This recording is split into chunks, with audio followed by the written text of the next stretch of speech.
El espejo torcido, de Anton Pavlovich Chejov. Cuando mi esposo y yo entramos en el vetusto salón, el ambiente, impregnado de moho, despedía ese olor característico húmedo de las casas que han estado sin recibir luz y el aire vivificador.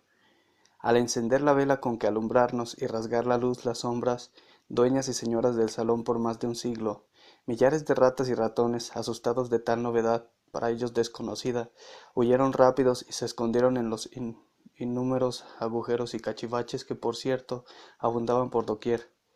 A un soplo del viento, los montones de papeles que poblaban los muebles y que estaban esparcidos por los rincones empezaron a moverse, y por ello nos decidimos y cerramos la puerta.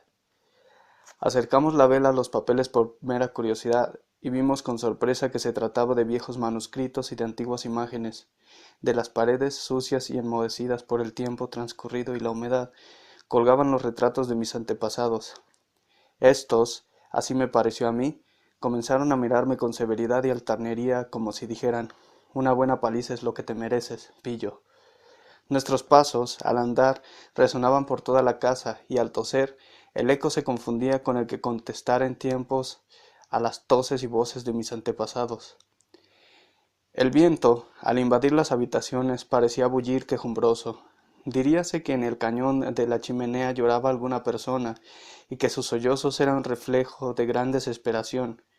Gruesas gotas de la lluvia que en aquel momento caía, golpeaban con furia los cristales oscuros, negros y empañados, y este rumor, mezclado con el viento, el correr de los ratones y el ambiente triste encogía, comunicándonos angustia. «Oh, antepasados míos», exclamé, dando un profundo suspiro. «Si tuviera vena de buen escritor, estad seguros», decía al contemplar los retratos, «de que escribiría vuestra propia historia». Todos y cada uno de ellos, en los retratos pintados ya ancianos, fueron algún día flor de juventud, y en su vida habría amores, y ¡qué bonita historia! Fíjate, por ejemplo, en esta viejecita. Es mi tatarabuela. ¿Ves aquella mujer de rostro severo y feas facciones? Parece algo horrible, pues también tiene su historia, y por cierto no exenta de interés. Ah, ¿ves aquel espejo?, dije a mi mujer. Sí, aquel que se encuentra colgado en el rincón, y al decir esto, señalaba en dirección en que se hallaba un espejo de grandes dimensiones, con un marco de bronce negro, colocado en una esquina, a la derecha del retrato de mi tatarabuela. Pues verás, este espejo creo que tiene un gran poder mágico. Por lo visto, así me lo contaron, causó la perdición de mi tatarabuela, pagó por él una fortuna fabulosa, y no se separó de él hasta su muerte. Durante todas las horas del día, y aun en las de la alta noche, se pasaba el tiempo contemplándose, y llegó en su manía hasta tenerlo delante de sí para poder mirarse en tanto comía. Y cuando se iba a acostar, se le llevaba consigo para no separarse jamás de él. Parecía formar parte de su persona. Poco antes de morir, y cuando ya veía llegar su fin, rogó a los presentes encarecidamente que le enterrasen con el espejo. No pudieron hacerlo porque éste era mayor que el ataúd y habría habido que romperle. ¿Era coqueta tu tatarabuela?, me preguntó entonces mi mujer. Es muy posible, al menos lo debemos suponer, pero ten en cuenta que en la casa había otros espejos y ¿por qué se encaprichó precisamente con este? ¿Es que este era el más bonito? No, había otros muchos más artísticos y bellos. Aquí, querida mía, se debe ocultar algún secreto, completamente desconocido para mis parientes y los servidores que vivieron con mi tatarabuela. No puede ser de otra forma. Dice la leyenda que el espejo estaba endemoniado y que mi tatarabuela tenía cierta comunicación ultraterrena con Lucifer. Desde luego que todas estas historias tienen que ser tonterías, pero lo que sí es indiscutible y pertenece a la historia es que el espejo tenía o tiene cierto poder misterioso. Descolgué el espejo y comencé a quitarle el polvo, y por simple curiosidad me miré y me eché a reír, y al momento el eco, multiplicándose, hizo el efecto de una sorda carcajada. El espejo aparecía torcido, y por esta causa mi cara, desfigurada en la luna informe, aparecía ridículamente torcida en todas las direcciones.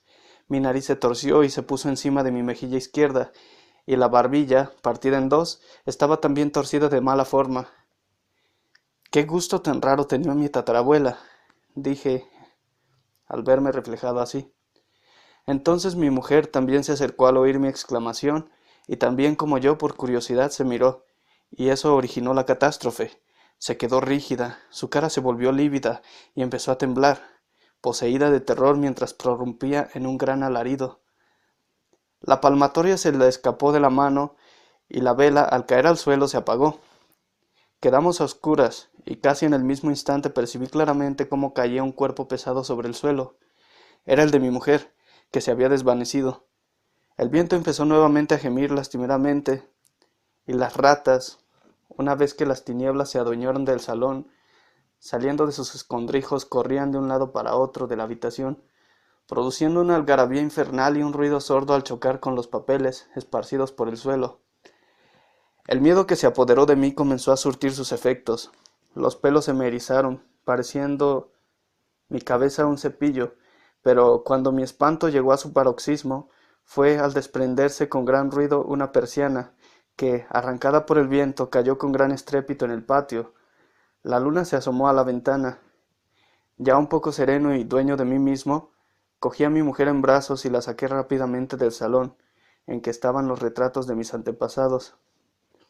Y así, perdido el conocimiento, siguió mi mujer durante todo el día, hasta que a la noche siguiente volvió en sí. El espejo. Que me traigan el espejo. Estas fueron las primeras palabras que pronunció al volver en sí. ¿Dónde está el espejo?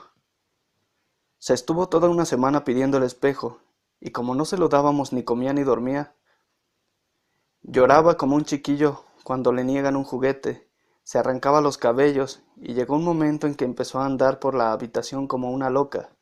Entonces, el médico diagnosticó que podía morir de agotamiento y que su estado era muy grave, en vista de lo cual, sobrepasando mis temores, bajé a la habitación en que se encontraban los retratos de mis antepasados, cogí el espejo de mi tatarabuela y se lo llevé.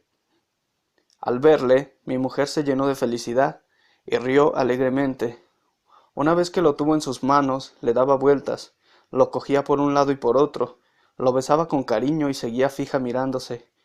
Desde entonces han pasado 10 años. Ella sigue mirándose en el espejo y no se separa de él ni un solo segundo. Pero ¿es posible que sea yo la imagen que en él se representa?, murmuraba mientras su cara, sonrosada por intensa felicidad, expresaba emoción indescriptible, y presa de entusiasmo decía en voz alta: sí, soy yo. Todos mienten, solo el espejo me dice la verdad. Miente mi marido, mienten todos nuestros amigos. Ah, si antes me hubiera visto en este espejo, si antes hubiera sabido en realidad cómo soy, jamás me hubiera casado con un hombre tan vulgar como mi marido. No es digno de mí. Todos los hombres, hasta los más hermosos, los más nobles, todos deberían estar postrados a mis pies. Pero sucedió que cierto día, en que la casualidad me hizo colocarme detrás de mi mujer cuando ésta se estaba mirando en el espejo, descubrí el terrible secreto. En el espejo se reflejaba la imagen de la mujer más hermosa, de belleza sin par, deslumbrante como el mismo sol, una mujer como jamás hubiera podido soñar en mi vida. Era un verdadero milagro de armonía, de gracia. Solo con su vista invitaba al más ardiente, intenso y ferviente amor. Pero ¿cómo era esto posible? ¿Qué es lo que había sucedido? ¿Por qué mi mujer, que en verdad era fea, torpe y de rasgos vulgares, aparecía tan linda y guapa en el espejo? ¿Por qué? Después de meditar unos momentos, vi que el caso era bien sencillo. El espejo, que era de forma irregular hasta torcido, cambiaba por refracción el rostro de mi mujer en todas las direcciones, y de la descomposición de todas las líneas del rostro combinadas, resultaba al azar un rostro bellísimo, no en otra cosa que un simple problema de física. Ahora mi mujer y yo estábamos siempre sentados ante el espejo el uno junto al otro, y jamás, ni por un átomo de segundo, apartamos nuestra mirada. Mi nariz sigue torciéndose hacia la mejilla izquierda, mi barbilla, partida en dos, aparece también torcida, pero la cara de mi mujer es encantadora. Ello me produce una pasión jamás sentida por mí, que me impulsa cada vez con más fuerza, impetuosamente a quererla. Estoy pendiente de ella, como mi mujer, del espejo. Yo suelo prorrumpir en carcajadas salvajes, y mi mujer no deja de repetir en voz baja: pero qué hermosa soy.